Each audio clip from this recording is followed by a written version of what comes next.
Hi everyone, welcome to ఏమీ box. ఈరోజైతే నేను పిల్లలకి ఎంతో ఇష్టమైన చాక్లెట్ కప్ కేక్స్ని ఎలా ప్రిపేర్ చేయాలి అన్నది నేను ఈ వీడియోలో చూపిస్తాను, చూసేయండి. ఫస్ట్ అయితే మనము డ్రై ఇంగ్రీడియంట్స్ని జల్లించుకుంటాము. ఏవేవి చేసుకుంటామంటే maida 1 cup plus half cup, cocoa powder 1/4 cup, baking powder half TSP, baking soda half TSP. ఇవన్నీ ఏవైతే ఉన్నాయో ఒక్కసారి వీటిల్ని జల్లించి పక్కన పెట్టేసుకోండి. ఓకేనా, ఇవంతా డ్రై ఇంగ్రీడియంట్స్. ఇలా జల్లించుకోవటం వల్ల ఏమిటంటే కేక్ అనేది బాగా ప్లఫీగా వస్తుంది. వేరొక బౌల్ తీసుకోండి, ఒక హాఫ్ కప్ మిల్క్ యాడ్ చేసుకోండి. ఆయిల్ వచ్చేసి 1/3 కప్, అలానే 1 కప్ ఆఫ్ షుగర్ పౌడర్ని మాత్రమే యూజ్ చేసుకోండి. షుగర్ అయితే వద్దు, షుగర్ పౌడర్ యూజ్ చేసుకోండి.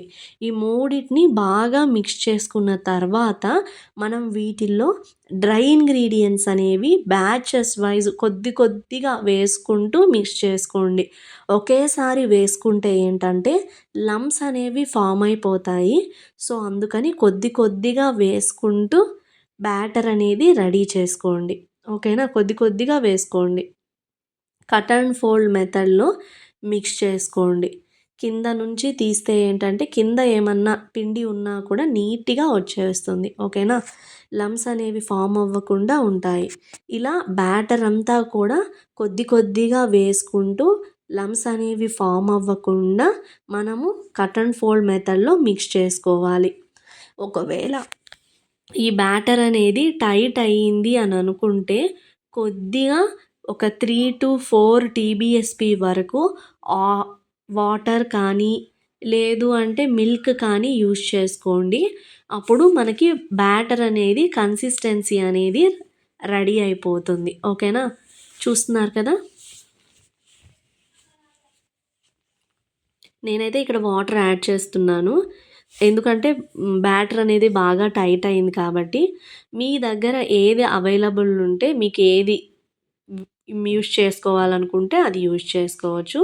మనకైతే ఇప్పుడు చాక్లెట్ కప్ కేక్స్ అయితే బ్యాటర్ అయితే రెడీ అయిపోయింది. చూస్తున్నారు కదా, నేను ఈ బ్యాటర్నంతా కూడా కప్ కేక్ మౌల్డ్స్లోకి ట్రాన్స్ఫర్ చేసుకుంటున్నాను.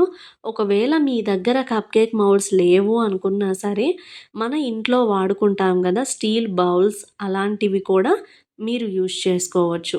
కానీ బ్యాటర్ అనేది మీరు ఫుల్గా కప్లోకి ఫిల్ చేయకూడదు. 3/4 కప్ అలా ఫిల్ చేసుకుంటే సరిపోతుంది. ఎందుకంటే మనకి బేక్ అయిన తర్వాత కేక్ అనేది పొంగుతుంది కాబట్టి. సో అందుకని 3/4 కప్ ఆఫ్ బ్యాటర్ని మీరు ఫిల్ చేసుకుంటే సరిపోతుంది.